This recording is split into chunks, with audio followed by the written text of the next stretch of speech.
Tuan-tuan, orang pertama yang kita ingat bila kita masuk syurga siapa, tuan? Siapa?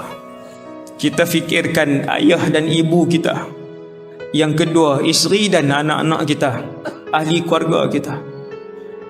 Mencari-cari kita di dalam syurga, yang tu yang akan berlaku. Memang itu yang akan berlaku.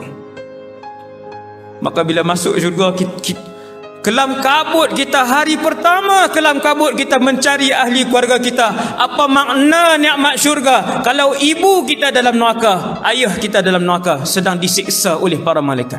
Apa makna syurga? Tergamakkah kita suap satu suapan nasi yang sedap di dalam syurga? Mak kita sedang dibakar, kita tak suap, tuan-tuan, kita akan termenung. Wahai orang-orang yang beriman, pelihara diri kamu, wa ahlikum, dan ahli keluarga kamu daripada api neraka Allah.